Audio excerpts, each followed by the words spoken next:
Big TV భక్తి సమాచారం WhatsApp ఛానల్లో జాయిన్ అవ్వండి. అన్ని విశేషాలు ఎప్పటికప్పుడు తెలుసుకోండి. ప్రేక్షకులందరికీ నమస్కారం అండి. మనం ఏవైతే వీడియోస్ చేస్తున్నామో అసలు నిజంగా చాలా చాలా మంచి రెస్పాన్స్ వస్తుంది. బట్ కొన్ని డౌట్స్ అనేవి చాలా మంది వేరే యూట్యూబర్స్ కానీ వేరే వాస్తు వాళ్ళు కానీ ఏవైతే రేస్ చేస్తున్నారో అలాంటి వాళ్ళు మరి కంప్లీట్ వాస్తు మీద అధ్యయనం చేయకుండా ఏదో మాట చెప్తూ ఉంటారు. అంటే అది పెట్టొద్దు, ఇది పెట్టొద్దు. కారణాలు అనేవి చాలా ఇంపార్టెంట్.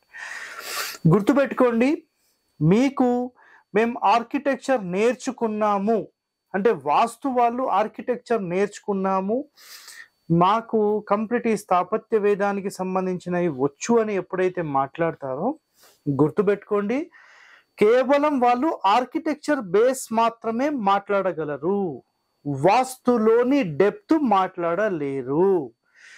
సో 4 ద్వారాలకు సంబంధించి అసలు 4 ద్వారాలుంటే దానికి మించిన ఇల్లే లేదు అని ఎన్నో ఎపిసోడ్స్ నేను ఆల్రెడీ చేశాను. ప్లస్ చాలా గ్రంథాలలో మనకు అదే విషయం క్లియర్గా చెప్పబడింది. 4 ద్వారాలుంటే ఎలాంటి దుష్ప్రభావాలు ఆ ఇంటికి వర్తించవు. ఇది first point. And second point, ఎలాంటి వాస్తు దోషం డిగ్రీలకు తిరిగిన వాస్తు దోషం ఉంటే 100% ఆ ఇంటికి వాస్తు దోషం అనేది వర్తించదు. It's a clear cut word. ఓకేనా? అయితే మరి ఎందుకు 4 ద్వారాలు పెడితే మీరు వాస్తు ఇది వర్తించదని చెప్తున్నారు సార్? మాకు ఒకసారి క్లియర్గా చెప్పండి, మాకు అర్థం కావాలి కదా. ఈరోజు వరకు ఈ టాపిక్కి సంబంధించి ఎవరు కూడా కవర్ చేయలేదు. నేను ఆల్రెడీ కొన్ని యూట్యూబ్ ఛానల్స్లో చేసిన వీడియోస్లో నేను ఓరల్గా చెప్పాను. సో ప్రాక్టికల్గా చాలా వరకు ఎవరు వినలేదు. సో నేను చాలా వరకు ఏం మాట్లాడతానంటే చతుర్శాల, చతుర్ముఖశాల గురించి మాట్లాడుతుంటాను. చతుర్శాల అయినా చతుర్ముఖశాల అయినా 4 ద్వారాలు ఉంటాయి. చతుర్శాల అంటే 4 శాలలు కలిసి ఒక శాలగా ఏర్పాటు చేస్తారు. చతుర్శాల అంటే ఇంకో రకంగా 4 వేరువేరుగా పెడతారు. ప్లస్ చతుర్ముఖశాల అంటే ఒక శాలకు 4 ద్వారాలు ఉంటాయి. సో ఈ విధంగా శాలలకు సంబంధించిన ఎన్నో రహస్యాలు మన యూట్యూబ్ ఛానల్లో మనం చెప్పడం జరిగింది. సో గుర్తుపెట్టుకోండి, 4 ద్వారాలకు మించింది ఇంకోటి లేదు. ఈ ఎపిసోడ్ స్పెషల్గా 4 ద్వారాల రహస్యం. ఎందుకు 4 ద్వారాలు పెట్టాలని ఎవరన్నా ప్రశ్నిస్తే సమాధానం ఈ వీడియో చూసిన తర్వాత మీకు అర్థమవుతుంది. సో గుర్తుపెట్టుకోండి, 4 ద్వారాలు అనేవి ఎందుకు. రైట్, మొట్టమొదటిగా మనం మాట్లాడదాం. ఒక ఇల్లు అండి, ఓకేనా? కేవలం నేను తూర్పులో డోర్ పెడతాను సార్, ఇది ఈస్ట్ అండి, నేను తూర్పులో డోర్ పెడతాను, నో ప్రాబ్లం. సార్ నేను పడమరలో పెడతా, నో ప్రాబ్లం. నేను దక్షిణంలో పెడతా, నో ప్రాబ్లం. ఉత్తరంలో పెడతా, నో ప్రాబ్లం. ఎలాంటి ఇబ్బంది లేదు. బట్ 4 ద్వారాలు పెట్టొద్దు అని చాలా మంది మాట్లాడుతున్నారు. ఎందుకు పెట్టొద్దు అనేది ఎవరు కారణాలు చెప్పొద్దు. అసలు పెట్టాల్సిన అవసరం లేదండి, ఎందుకు పెడతారు, ఏ కారణం చేత పెడతారని మాట్లాడతారు. ఈరోజు నేను చేసిన అధ్యయనం ఏంటో మీకు తెలుస్తుంది. చూడండి, ఇక్కడ చూడండి, శుద్ధ ప్రాచి. చాలా మందికి ప్రాచి అంటే తెలియదండి. సో శుద్ధ ప్రాచి అంటే మీరు ఇప్పుడు నేను ఇటువైపు చూస్తున్నాను కాబట్టి 90 డిగ్రీలు అని అనుకుందాం, ఓకేనా? 90 డిగ్రీలు కరెక్ట్ నేను తూర్పును చూస్తున్నాను. నా కుడి భాగం వచ్చేసేసి ఆగ్నేయం, నా ఎడమ భాగం వచ్చేసేసి ఈశాన్యం. నేను ఇది నా ప్లాట్ అనుకోండి, నా ఇల్లు అనుకోండి, నేను కరెక్ట్గా స్ట్రైట్గా చూస్తే దీన్ని కరెక్ట్ 90 డిగ్రీలు అంటారు. అంటే దీన్ని శుద్ధ ప్రాచి అంటారు. ఇక్కడ రాశాను చూడండి, శుద్ధ ప్రాచి అంటే స్ట్రైట్ ఉంది. గమనిస్తున్నారు కదా, స్ట్రైట్గా ఇక్కడ ఉంది. ఒకవేళ నేను స్ట్రైట్గా కాకుండా కొంచెం ఈశాన్యం వైపు చూశాను అనుకోండి, నా లెఫ్ట్ సైడ్ వైపు ఇట్లా టర్న్ అయ్యాను అనుకోండి, ఇప్పుడు నేను చూస్తున్నది ఈశప్రాచి. అంటే ఈశాన్యానికి తింపిన బిట్ని ఈశప్రాచి అంటారు, ఓకేనా?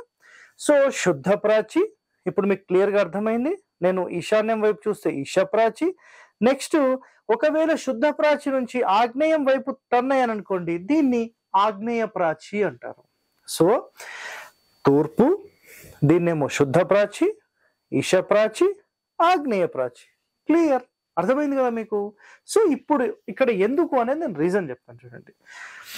శుద్ధ ప్రాచి ఉన్నప్పుడు మీరు 100% 4 ద్వారాలు పెట్టొచ్చు, ఒక డోర్ పెట్టొచ్చు, 2 డోర్లు పెట్టొచ్చు, మన ఇష్టం. అసలు ఇష్యూస్ ఏం లేవు, రైట్? ఈశ ప్రాచి ఉందనుకోండి, ఇది కరెక్ట్ గా 90 డిగ్రీలు ఉన్న ప్లాట్ కొంచెం ఈశాన్యానికి టర్న్ అయినప్పుడు మీరు 100% తూర్పు పడమర ద్వారాలు మాత్రమే పెట్టి ఇల్లు కట్టేసుకోవచ్చు, నో ఇష్యూ, ఎలాంటి ఇబ్బంది అనేది లేదు. బట్ మరి ఆగ్నేయానికి టర్న్ అయింది సార్, ఇక్కడ చూడండి, ఏపీ తెలంగాణలో ఆర్కిటెక్చర్ బేస్ మీద వర్క్ చేస్తూ మనకు ప్లాన్స్ డిజైన్ చేసి ఇచ్చేవాళ్ళు చాలా మంది ఉన్నారు, రైట్? ఓకే, బట్ వాస్తులోని అంతరార్థాలు తెలుసుకోవడం చాలా చాలా ఇంపార్టెంట్. కేవలం ఆర్కిటెక్చర్లో చెప్పిన పొడవు ఎంత, వెడల్పు ఎంత, డోర్ ఎంత, కిటికీలు ఎంత, ఇవి మాత్రమే చెప్తే సరిపోదు. వాస్తు బేస్ మీద దాని యొక్క డెప్త్లోకి వెళ్తే దీని యొక్క రహస్యాలు అనేవి మీకు బయటికి వస్తాయి. ఎందుకు 4 ద్వారాలు నేను ప్రతి చోట పెట్టిస్తానంటే ఎలాంటి దోషాలు లేకుండా, అది ఎలా ఇప్పుడు మీకు నేను చూపిస్తాను. సో గుర్తుపెట్టుకోండి ఈ పాయింట్. ఒకవేళ మీ ప్లాట్ 90 డిగ్రీలు కాకుండా 91 నుంచి ఇంకా ప్లస్ ఎంతైనా ఉండనియండి, 92, 93, 95, 100 డిగ్రీలు, 105 డిగ్రీలు, 110 డిగ్రీలు, ఇవన్నీ ఆగ్నేయానికి టర్న్ అయిపోయినవి, ఓకేనా?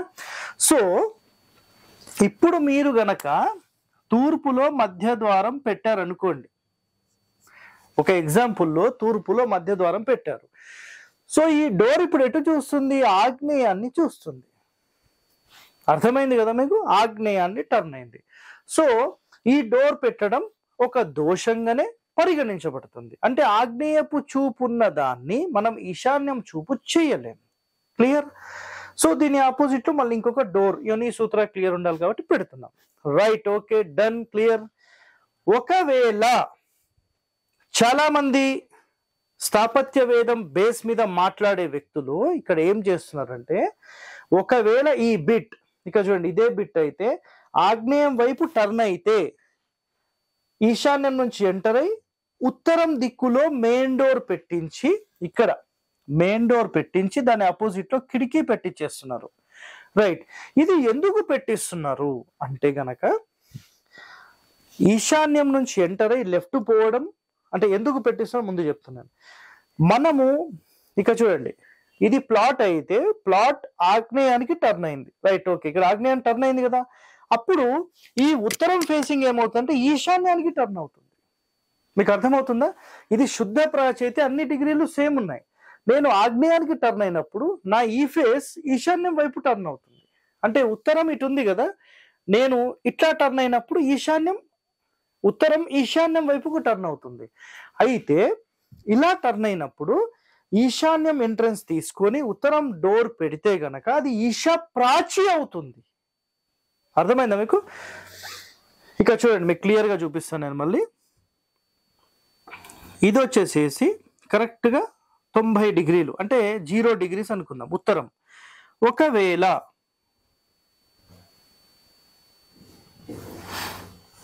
ఇలా టర్న్ అయింది అనుకోండి, ఇక చూడండి, ఇప్పుడు ఇక్కడ ఒక 5 డిగ్రీస్ నుంచి ఒక 10 డిగ్రీస్ ఇట్లా టర్న్ అయింది అనుకోండి, అప్పుడు ఈ బిట్ అనేది కరెక్ట్ గా ఉత్తరం చూడకుండా కొంచెం ఈశాన్యానికి టర్న్ అవుతుంది. అంటే ఈ ప్లాట్ ఎప్పుడైతే ఈశాన్యానికి టర్న్ అవుతుందో, అంటే తూర్పు ఫేసింగ్ ప్లాట్ ఆగ్నేయానికి టర్న్ అయినప్పుడు, ఇక్కడ చూడండి, ఇది ఈ ఫేసింగ్ ఆగ్నేయానికి టర్న్ అయినప్పుడు ఈ ఉత్తరం ఫేసింగ్ ఈశాన్యానికి టర్న్ అవుతుంది. అర్థమైందా మీకు? ఈశాన్యానికి టర్న్ అవుతుంది కాబట్టి వీళ్ళు ఏం చేస్తున్నారంటే, ఎంట్రెన్స్ అనేది, ఇది మొత్తం ఒక ప్లాట్ అయితే ఎంట్రెన్స్ అనేది ఇక్కడ పెట్టి ఉత్తరంలో డోర్ పెట్టిస్తున్నారు, తూర్పు పడమరలో డోర్ పెట్టించట్లేదు. సో దీనివల్ల ఏమవుతుంది అంటే, ఉత్తరం ఫేసింగ్ ఈశాన్యం చూపు ఉంది కాబట్టి ఇది మంచిది అనేది వాళ్ళ ఉద్దేశం. బట్ ఇక్కడ గుర్తుపెట్టుకోండి, ఏ క్షణమైతే మీరు ఈశాన్యంలో డోర్ పెట్టి ఇలా లోపలికి ఎంటర్ అవుతున్నారో, ఇది హీనబాహు ప్రవేశంగా మారి మిమ్మల్ని నష్టాలే కలగజేస్తుంది. బట్ ఇక్కడ కొన్ని కండిషన్స్ ఏంటంటే, మీరు ఎప్పుడైతే రూల్స్ ప్రకారము నియమాల ప్రకారం ఇంటి నిర్మాణం చేస్తున్నారో ఇది మీకు కొంత ప్రొటెక్ట్ చేయొచ్చు, చెయ్యదు అనేది ఏం చెప్పను, ఖచ్చితంగా చేయొచ్చు. బట్ తెలిసి మనం ఎందుకండి మిస్టేక్స్ చేయడం? ఆలోచన చేయండి. సో మీరు ఇక్కడ ఏం చేయొచ్చు అంటే, ఏ క్షణమైతే ఈ ద్వారం మంచిదని భావిస్తున్నారు, సింపుల్గా 4 ద్వారాలు పెట్టండి. ఒకవేళ ఈ బిట్ అనేది ఆగ్నేయం వైపు టర్న్ అయింది అనుకోండి, తూర్పు పడమరలు మెయిన్ డోర్ సైడే డోర్ పెట్టేసేసి ఉత్తర దక్షిణాలు ఇంకొక 2 డోర్లు పెట్టేస్తే అయిపోయింది. 2 ఆగ్నేయాన్ని చూస్తే 2 ఈశాన్యాన్ని చూసాయి. మీకు మైనస్ అయ్యేదేదో మళ్ళీ ప్లస్ అయిపోయింది. నా పాయింట్ అది మీకు అర్థమైందా కాలేదో నేను మళ్ళీ ఒకసారి చెప్తున్నాను చూడండి. మన ఇల్లు ఎప్పుడైతే ఆగ్నేయానికి టర్న్ అయి తూర్పులో డోర్ పెడితే ఇది ఆగ్నేయం చూపుంది కాబట్టి ఉత్తరంలో దక్షిణంలో కూడా ఇంకో 2 డోర్లు పెట్టేస్తే తూర్పు పడమరకు ఈ 2 మైనస్ అయినప్పుడు ఈ 2 మీకు ప్లస్ అయిపోతాయి. చాలా సింపుల్ కదా. ఎందుకు 4 ద్వారాలు నేను పెట్టిస్తాననే ఒక రహస్యాన్ని నేను ఈ వీడియోలో మీకు చాలా చాలా క్లియర్గా నేను చెప్పాను. సో ఇలాంటి వాస్తు రహస్యాల మీద పరిశోధన అనేది మన హరివాస్తు చేస్తుంది. సో ఇలాంటి వాస్తు రహస్యాలు మీరు తెలుసుకోవాలంటే మన ఛానల్ని సబ్స్క్రైబ్ చేసుకోండి, లైక్ చేయండి, 10 మందితో షేర్ చేయండి. సో ఇంకా ఎన్నో రహస్యాలతో త్వరలోనే మళ్ళీ మీ ముందుకు వస్తాను. Stay tune to our channel. Thank you అండి. For more videos like this, subscribe Big TV channel.